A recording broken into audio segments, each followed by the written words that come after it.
श्री कृष्णा। आज हम करेंगे एक्सरसाइज 10.1 का क्वेश्चन नंबर 4 का फर्स्ट, जिसमें हम देख रहे हैं कि 8 to the power -1 multiply 5 to the power 3 upon 2 to the power -4। इस क्वेश्चन में हम देख रहे हैं ना बेस सेम है और ना एक्सपोनेंट सेम है। तो सबसे पहले हम बेस सेम करेंगे। कैसे कि हम 8 का फैक्टर निकालेंगे।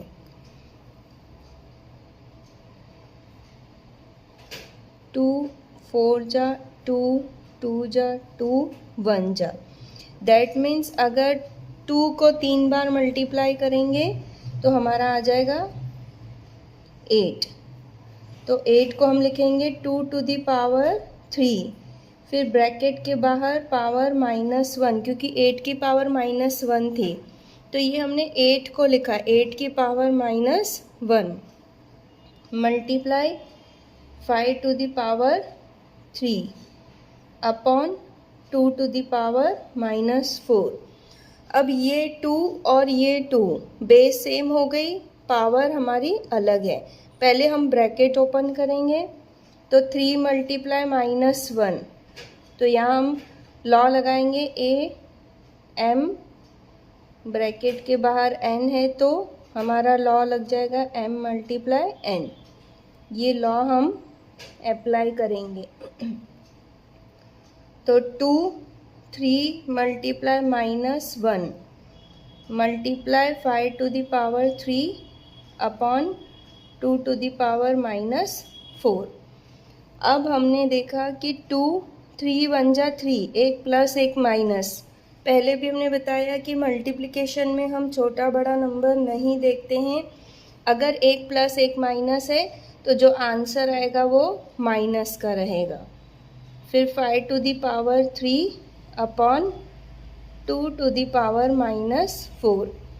अब ये वाला 2 और ये 2 डिवीज़न में है तो इनकी पावर माइनस होगी। कैसे होगा? a to the power m upon a to the power n है तो a to the power m minus n।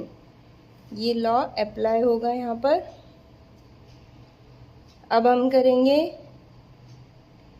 2 -3, ये 2 को हमने कॉमन ले लिया, ये ऊपर का -3, फिर माइनस साइन लगाई और फिर -4, यानी m हमारा -3 है और n हमारा -4 है तो m माइनस n।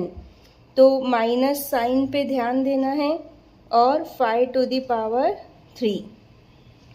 अब हम ब्रैकेट ओपन करेंगे। नीचे हमारा 2 टू द पावर -4 हट गया क्योंकि वो पावर हमने ऊपर ले ली। अपॉन में 1 लिख सकते हैं, नहीं भी लिखेंगे तो चलेगा। तो यहाँ पर हम करेंगे 2 -3 और ये माइनस माइनस होके +4 मल्टीप्लाई 5 टू द पावर 3, यहाँ 5 क्यूब। अब -3 और +4,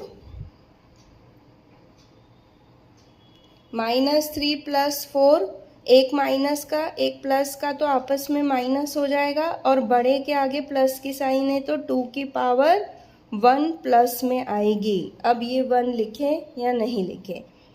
फिर 5 क्यूब। देखिए यहाँ पे मल्टीप्लाई डिवीज़न नहीं है, यहाँ पे प्लस माइनस है बीच में, तो यहाँ पर हम बड़ा छोटा देखेंगे कि +4 और -3 आपस में माइनस होंगे और साइन प्लस की आएगी, जो आंसर आएगा 4 - 3 1, तो 2 की पावर 1। अब यहाँ पे न पावर सेम है न बेस, हमको इवैल्यूएट करना है तो हम 5 का क्यूब निकालेंगे। तो 5 5 जा 25, 25 5 जा 125, यानी 5 को हमने 3 बार मल्टीप्लाई किया तो आया 125। अब 125 को 2 से मल्टीप्लाई करेंगे तो 250 हमारा आंसर।